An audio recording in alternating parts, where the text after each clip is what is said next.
Hey, welcome back, friend. Not too much happening around here on the home front. I did get a new vacuum cleaner. Bargain price, too. Free. Yeah, you should have seen that salesman drop his shit and run when Chester answered the door. Hoping to get some Tupperware next time. Anyway, let's head in. And no, I didn't vacuum yet, so don't expect the Taj Mahal. Did I say something funny, you ghostly prick? Yeah, the first thing I try to vacuum is his ass. Ooh, it's the Crimson Hour here at my fancy new abode, so we better get started.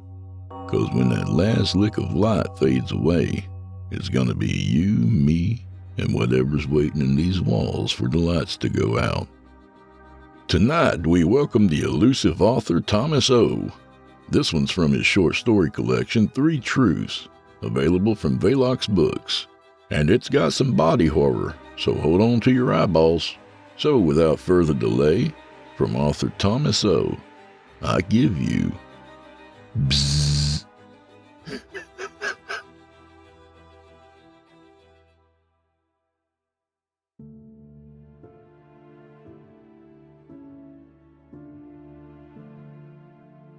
Calvin felt something vibrate deep within his skull. It was the most unnatural feeling he could imagine, almost like he had some sort of buzzer buried between the lobes of his brain. He shot up in bed, and after a moment of confusion, he decided he had dreamed it, as it was nearly 2 a.m. He rolled up next to Tabitha and allowed himself to relax. They were 200 miles beyond nowhere. Tabitha had dragged Calvin far into the wilderness to meet her father, a recluse who spent his summers in a remote Alaskan cabin. Their trek in had been long, flying over the trees in what was probably the world's oldest bushmaster. Hooper Jacobs, a man whose proudest achievements were being both a former minor league ball player and Tabitha's father, had wanted to meet Calvin. More importantly, he wanted to see just how far Calvin would be willing to go to please his daughter. Would he really travel all the way to the wild outreaches of Alaska? He had. Calvin passed the test, at least the first part of it. Exhausted from their long journey, the 2 travelers had eaten a quick meal and then went right to bed, hoping to take advantage of the 3 hours of darkness they could expect. Calvin slept well, right up to the point when the buzzing in his head woke him up. Back in the confines of Tabitha's embrace, sleep found him once more. An hour later, as the morning sun rose, the 2 woke up still tired from their journey. They managed to get dressed and exit the cabin's sole bedroom, which had kindly been loaned to them by Hooper. Over breakfast, Hooper started in with the inevitable get-to-know-you banter. "So, Tabitha tells me you're an engineer," the older man said. "Yes," Calvin replied. He tried to elaborate further, wanting to describe the latest 10-lane overpass he had worked on, yet he suddenly realized that he couldn't remember any specifics. It was as if they had been wiped from his brain. He trailed off as he mentally grasped for a fact, any fact that might make his job seem interesting. "How long you been doing that?" Hooper asked, without seeming to notice the fact that Calvin was still trying to add to his previous answer. Calvin's brow furrowed as he went into deep thought. "I don't really know." He gave a nervous laugh at his sudden inability to come up with an answer to such a simple question. Tabitha butted in. "Stop being silly." She playfully hit Calvin's arm, then looked at her father. "He's been working there for 5 years. They hired him right out of college," she said proudly. Calvin chuckled along with Tabitha as he scratched an itchy spot on the back of his neck. "Yep," he agreed. 5 years. Calvin relaxed, and there were no other memory hiccups for him that morning. Soon, Hooper began warming to Calvin. It wasn't until that evening that Calvin felt the buzzing again, this time while the 3 sat on the outdoor deck eating dinner. Lasting for several seconds, the violent vibration emanated deep from within his skull and tickled the back of his eyeballs. This came just as Hooper was telling him about the home run he once hit over the wall in Escalating Stadium. "The furthest ball ever hit there," he bragged. Calvin jerked up. What was that?" he exclaimed. Tabitha and Hooper both gave him an odd look. "The buzzing," he clarified. "Did anyone else feel that?" You must be hearing things. Tabitha said with a laugh. Probably just a fly. Calvin swatted the empty space in front of him, attempting to ward off a pest he wasn't so sure existed. "Yeah, the flies up here are monsters," Hooper stated with authority. Calvin tuned the others out, waiting for the buzzing again, but after a few moments it seemed that the affliction had passed. A general feeling of unease settled over him. That was 2 times now that he felt the mysterious vibration. It was distracting to say the least, but becoming worrisome the more he thought about it. He put it out of his mind and carried on for the rest of the night, convincing himself that everything was okay. The next day, Hooper took them fishing, which proved to be fruitful. The sun was still bright in the sky as they ate their catch outside the cabin. Tabitha was explaining how, when she was young, Hooper had always tried to teach her about baseball. And I swear to God that I had no interest in learning any of that. Calvin's ears vibrated. "Damn it!" He interrupted as he jumped up from the table. "I think I have a bug in my ear." He felt around the outside of his ear, then jammed his pinky inside, hoping that he'd find the culprit. Tabitha had a piece of fish sticking out of her mouth. Do you feel anything? She asked. "No, I don't think so." He wiggled his finger back and forth in his ear, still agitated.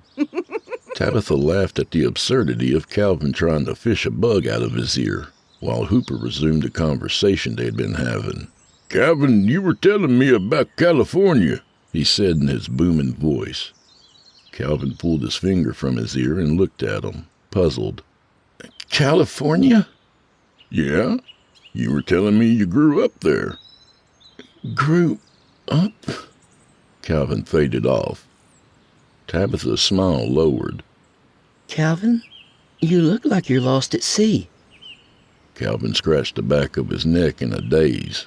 "What's this?" he asked as his finger passed over a bump that his longish brown hair just barely covered. His fugue seemed to clear. Hooper put his fork down as he leaned in closer to look at the spot where Calvin was lifting up his hair. Looks infected, maybe." Tabitha also leaned in closer. Oh, gross, Calvin. It looks like some sort of bug bite, but it's huge. Look, Dad, it's got some pus coming out of it. She reached her hand over to the back of Calvin's neck and pushed the bump with her pinky. Gross, she said again as she wiped her finger on the napkin. "Maybe we should have someone look at that," Hooper said as he shot a concerned look at his daughter. "There's a retired doctor who lives about 5 miles from here. Name's Hecht. He might have something to say about it." Calvin protested. "No, I think it's fine. It's probably just a mosquito bite." "Calvin," Hooper stated, "up around here people call mosquitoes the Alaskan state bird. I've seen 1,000,000 mosquito bites, and that wasn't done by a mosquito." Calvin reached around for a second time and poked the bump on his neck. Tabitha grimaced as more pus oozed from the reddened area. You should really go, babe. "I'll radio 'em," Hooper said. "Let 'em know we're coming." Hooper glanced at the sky. "We're not going to get too much in the way of darkness tonight. We shouldn't waste it. Get some sleep and we'll head over there in the morning." That night, Tabitha was woken by the sound of Calvin's palm slapping against the back of his own head. "Something's in there!" he screamed. What? What is it? Tabitha shot up. "It's inside my head. Whatever's doing that buzzing, it's inside of me." Tabitha sat up and comforted Calvin, slowly massaging his shoulders. Maybe we should just get you to a hospital as soon as possible. I think I'll be okay. No, we need to get you some help. I'll see Dr. Hetch later today. He'll help me. Tabitha continued with her argument. I don't think that'll be good enough. If Dr. Hetch tells me I need to go to the hospital, then I'll go. Maybe we shouldn't have even come up here. What was I thinking? Dragging you away from civilization like this. Next time my dad wants to see me, he needs to come visit us, just like your mom did. Calvin paused for a moment, as if he was deep in thought. My mom? He asked. Who is my mom? Are you serious? She sat stone-faced as she waited for his response. I can't remember. Tabitha smiled in desperation, waiting for it to all be a joke. But the furrow on Calvin's brow didn't waver. She got out of bed and retrieved her bra from the floor. Okay, that's it. We're getting you to a hospital, now. I'll have Dad drive us back to the airstrip. She maneuvered her arms and shoulders through the bra straps, then found her shorts on the floor and put them on. She grabbed her crumpled t-shirt off the nightstand as she left the bedroom to wake her father. Hooper listened as Tabitha asked him to return them to the airstrip. He's got to go, Dad. It's an emergency. First it was the buzzing, and now he's having trouble remembering things. It'll take a while to get a pilot out here. Let's see Hetch first and see what he says. Hooper looked out the dark window. We'll leave at first light. Start getting ready. The ride over the bumpy dirt road jolted the 3 occupants of the 4-seat ATV, and even though they only traveled 5 miles, the journey seemed to take far too long. As they arrived, Tabitha saw a man who appeared to be in his mid-60s step out of the cabin. He ushered them right in, not being one for pleasantries. Dr. Hetch directed Calvin to sit down on a chair and then asked him to describe the buzzing that he was feeling. With gloved hands, he examined the bump on the back of Calvin's neck.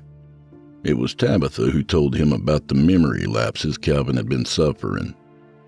Dr. Hetch questioned him. What's your full name? Calvin Evan Roberts. What's the date today? Calvin answered quickly and correctly. Where are you at? Alaska. Where did you meet Tabitha?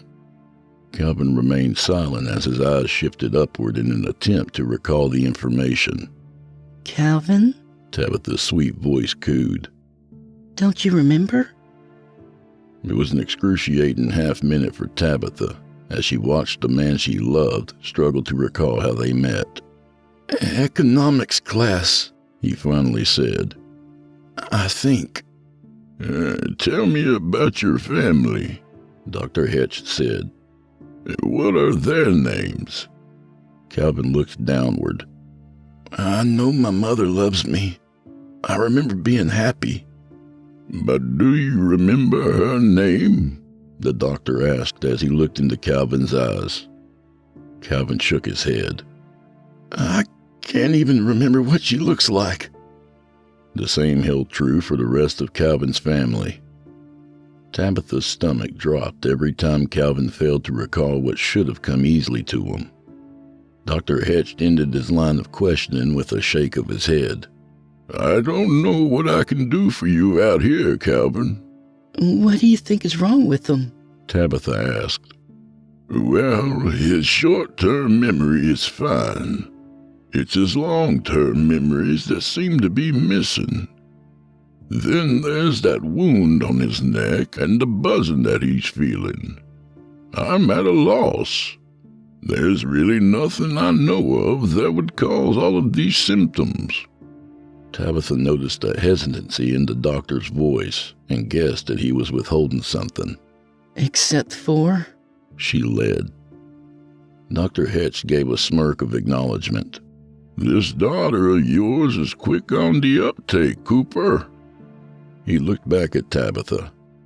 except for an insane hypothesis that probably isn't true. Tell us, Hetched, Hooper insisted. Just keep in mind that what I'm about to tell you is probably batshit crazy. It's just something that a couple of old-timers told me when I first moved up here, and I didn't put too much stock into it until now. Tabitha sat down. I don't even know where to start with this, but it's a bug. A particularly nasty one that nests in the human brain. You mean like a bacteria? Calvin asked. No. I mean an insect. A big one. Something like a hornet. Tabitha shook her head. There are no hornets that nest in the human brain? I didn't say it was a hornet. I said it was similar to one, or at least I've been told that's what it looks like. The adults plant an egg at the stem of the brain. Then the larva works its way inside where it grows. He looked directly at Calvin. If this is what's afflicting you, you probably got bit right after your plane landed. How come I've never heard of anything like this before? Tabitha demanded. Dr. Hetch threw his hands up in resignation. Like I said, I'm not even sure I believe it myself. The old guys, they say it's on a 30-year cycle. These things show up maybe twice in a lifetime and stick around for only a few months. And even then, there's probably only a handful of them. So, these things, where do they go when they disappear? Calvin asked as he rubbed the side of his head. I don't know, son, Dr. Hetch said. Maybe they hibernate, or maybe they go underground like the cicadas do. Calvin felt the bug buzz again, the strongest one yet. Tabitha, who was the closest to Calvin, yelled in surprise. I heard it! She shouted as she pointed at the side of Calvin's head. Calvin hit the side of his head with his palm. Get it out! He screamed as he rocked back and forth. Tabitha dropped her arm and embraced Calvin. Oh God, babe, it's true. Tears welled up in her eyes. She held on to Calvin as Dr. Hetch ushered her father outside to speak privately. Tabitha held him close until Dr. Hetch and her father finally returned. Hooper looked solemn. There's a clinic over at Banshee that I've gone to before, he began. It's the closest medical facility, but Dr. Hetch thinks you should go straight to Anchorage. Dr. Hetch chimed in. It's further, but you'll get far better care there. The doctor nodded toward his satellite phone. I'll arrange for a pilot to pick you up at the airstrip. Calvin nodded his agreement. Tabitha's stomach fell as she noticed the grimness with which he did so. Leaving Dr. Hetch's place, the three climbed into Hooper's ATV and drove off.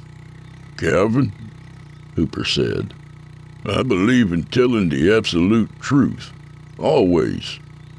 So I'm going to tell you what the doc told me about this bug that might be in your brain. Dad, don't scare us. No, said Calvin. I want to know what I can expect. This thing is feeding on your brain, he said bluntly. Is that why he can't seem to remember anything? Tabitha asked. Yeah, that's what the doc thinks. It seems like this thing is lodged in the area responsible for some of his long-term memories. It's eaten my memories. My whole life. Calvin looked forlorn. Eventually, Hooper continued, it'll have to make its way out of your head. Tabitha shuddered at the thought. She looked at Calvin, the man she loved, and gently caressed his cheek. The ride over the unpaved road was difficult, but they arrived at the airstrip in 2 hours. They were the only ones there. It might still be a while, Maybe even up to a day, Hooper said. He looked at Calvin, who was getting paler by the minute. You know, there's a cabin about a mile further down. I know the guy who owns it. He's gone a lot. He won't mind if you two wait there. You'll be far more comfortable than if you wait here. Hooper pulled his ATV back onto the dirt road. I'll drop you off and then come back here to make sure we don't miss anything. The three proceeded to the cabin. By the time they got there, Calvin had already grown noticeably weaker. Hooper helped him into the single-room dwelling. He stumbled in and fell onto the bed, sweating and breathing heavily. Sitting on the bed next to him, Tabitha ran her fingers through his hair to comfort him. Look after him. I hope it won't be too long, came Hooper's voice as he exited and then closed the door behind him.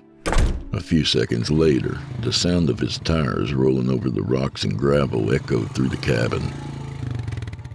The sound grew fainter, and they were alone.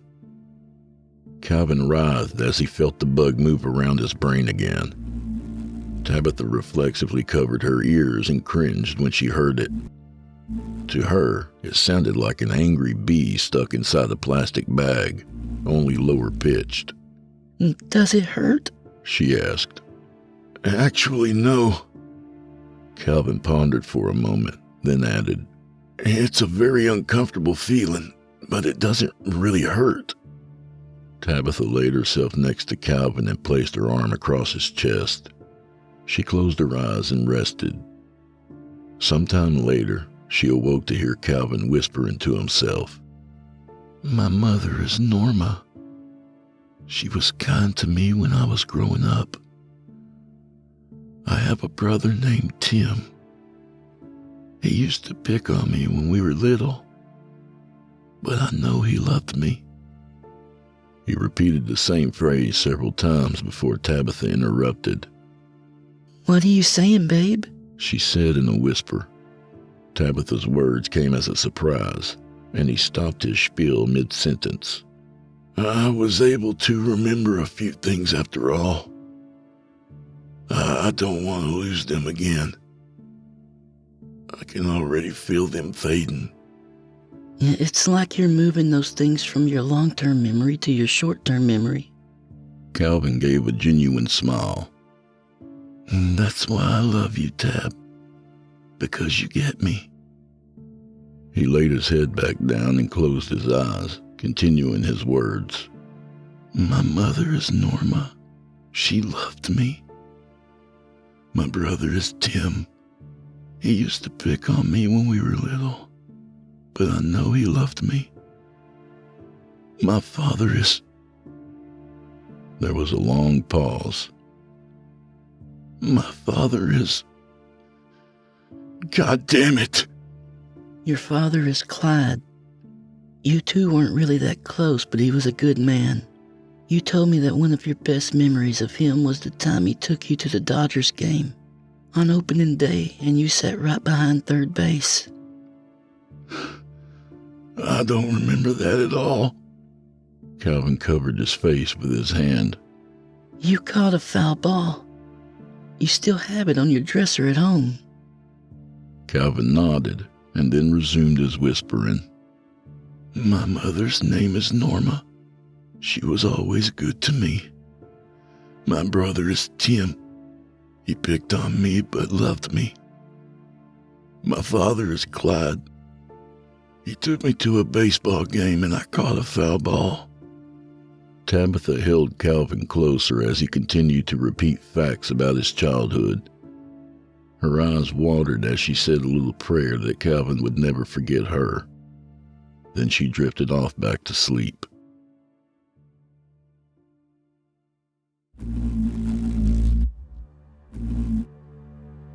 The buzzing was loud enough to wake Tabitha. She jerked up. Calvin was holding both hands to his head so hard that his fingers were white from the pressure. He sprang up from the bed and ran across the room. He pulled his head back and then slammed it against the wall. Get out of my fucking head! Tabitha jumped up after Calvin and grabbed him. She pushed herself between the man and the wall. No more. That won't do anything except hurt you. Calvin held her close and cried on her shoulder. She supported his weight and helped him walk back to the bed where he collapsed. He caught his breath and spoke. This thing, it's perfect. What do you mean? I mean that if I designed evil bugs instead of bridges, this is exactly what I'd aspire to. His deep rhythmic breathing continued. Think about it. It can sting without its victim even feeling it. There's no way to remove the larva without killing the host. It slowly incapacitates its victim so that when it's time for it to emerge, there won't be a fight. And wow, it must release some sort of endorphin or natural painkiller, because I feel fucking great right now.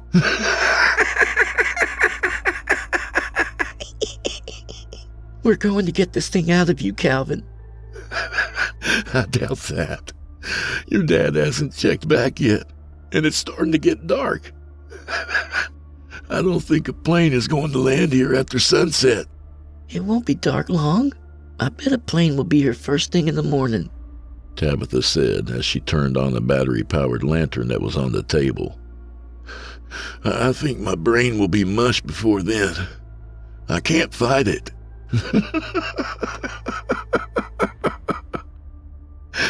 Just let it happen. Let what happen? Let it erase who you are? Yeah, that.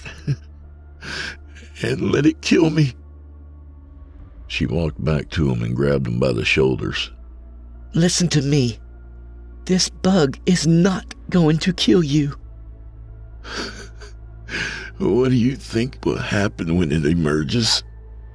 You think that's something I can survive? I can feel it when it moves.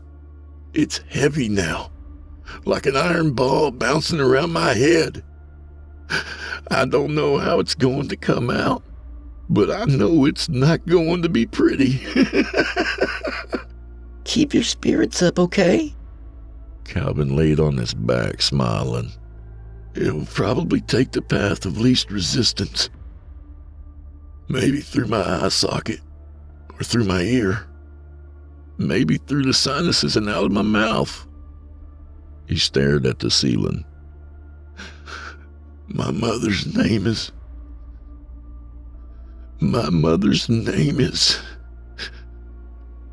Norma.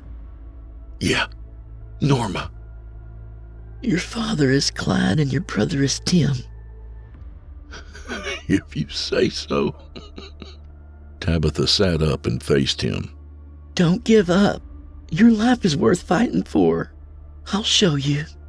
She slowly moved her hand toward the fly of his pants, where she rubbed it against a slowly growing bulge.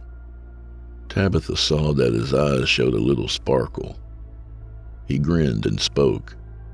My girlfriend's name is Tabitha. I love her. She's worth fighting for. I love you too, she said as she lowered his zipper. Calvin closed his eyes and relaxed. More time passed. Tabitha snuggled up next to Calvin, felt him nudge her. She raised her head and looked at Calvin. It's happening. She saw that Calvin's left eye was bulging outward. Oh my God, Calvin! What should I do? I don't know. I can't see. His eye bulged further outward as he let out a horrible scream. Suddenly, a volcano of blood and vitreous fluid splattered all over Tabitha as the contents of Calvin's eye erupted from his head. In revulsion, she screamed and jumped away as a black and yellow bug unfurled itself from within the crater where Calvin's eye had been. The bug, which seemed almost too big to have emerged from an eye socket, shook fluid off itself with a mighty vibration that sounded like 1,000 angry bees. It spread out its legs and crawled across Calvin's face. Tabitha looked around in desperation for an object she could use to smash the six-legged bastard. In the corner, she spotted a fireplace poker. It was her best bet. She bounded across the room and retrieved the weapon, intent on using it to smash the newly spawned creature. The bug perched itself over Calvin's mouth as Tabitha approached. She brought the poker up over her head, but knew she'd be unable to bring it down as long as that thing was on Calvin's face. She hesitated, unsure what to do, when the thing launched itself off Calvin and flew toward her. She dodged the bug as it glanced off her cheek, leaving a trail of Calvin's blood smeared over her face. Off balance, she dropped the poker. The bug flew up to the rafters and buzzed its wings while the sound reverberated off the walls and made it impossible to tell its exact location. Tabitha glanced at Calvin, whose shallow breaths were coming at increasingly longer intervals. She turned her attention to the rafters. Okay, you son of a bitch. Reaching into her jeans pocket, she pulled out a hair tie and used it to clear her hair from her face. She bent at the knees and retrieved the poker. I'm down here. From the corner of her eye, she saw a black and yellow blur as the bug zipped down the rafters and closed in on her. She thought back to her youth, when her father taught her how to swing a baseball bat. She never really cared for the game, but the lesson stuck with her. She stepped into her swing and barely missed the bug as it angrily flew by. Her momentum threw her off balance and she fell to her knee. The bug flew across the room and then zipped back around to make a second pass. She dove to the ground as it buzzed right over her head.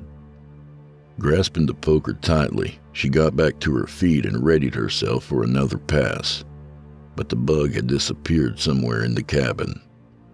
She moved in a circle as she looked for the creature, but the dim light of the single lantern meant that the bug could be hidden almost anywhere. Her mind was racing. Does this thing even need to find a mate before it plants an egg? She wondered. She paused to consider her options, and at that moment, she felt an almost imperceptible tickle on the back of her neck.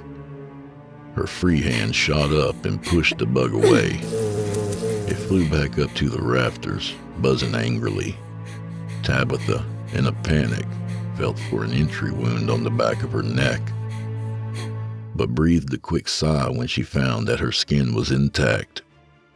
The bug had no intention of stopping, and again it flew down and headed directly at her. She had just enough time to step to the side and swing the poker. This time she connected, and with the most satisfying smash ever, the bug exploded into a mess of goo, wings, and legs. The insect stinger shot out across the room and stuck into the wall with a dull thud. Tabitha dropped the poker and ran over to Calvin, who was struggling to breathe. We did it, babe. We got it. She grabbed his hand. Your name is Calvin Roberts. Your mother is Norma. You had a happy childhood and a good life, she said, wiping the tears from her face. Calvin squeezed her hand in acknowledgement. And you have a girlfriend who loves you. He squeezed her hand for the last time, and then took his final breath.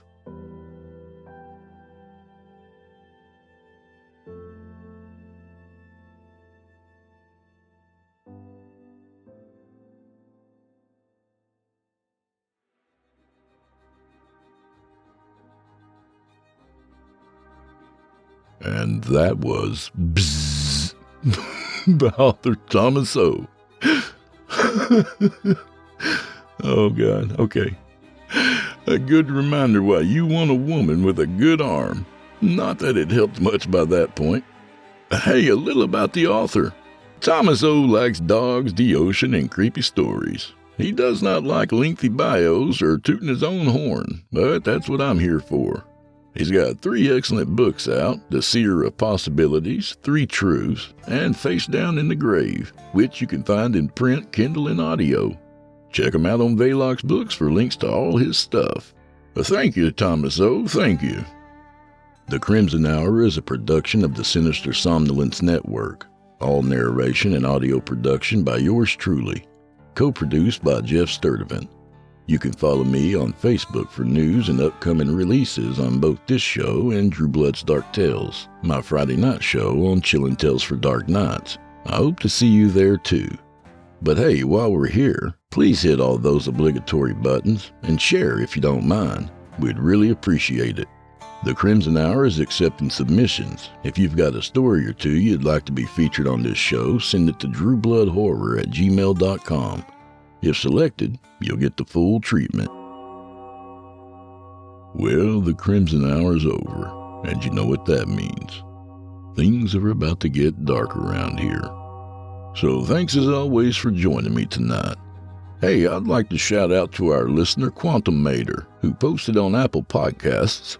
I listen to every episode Drew Blood uploads, whether here on Sinister Somnolence or on his Drew Blood's Dark Tales podcast. The voice acting is spectacular. Sometimes I forget it's just one guy doing them all. He's also one of the best at putting emotion into his words, which makes such a huge difference. Drew has the highest praise and recommendation from me. Listen to a couple and you'll be hooked too. Hey, thanks a ton, Quantum Mater. It always means a lot to me to hear things like that. It lets me know I'm on the right path. And thank you for that great review. And if y'all'd be so kind as to add a review yourselves, we'll make sure to shout it out on the show. Also, do me a favor and drop a like or follow wherever you're listening. No gesture here goes unappreciated. So with that, I'll see you all next time at the Crimson Hour. Bzzzz.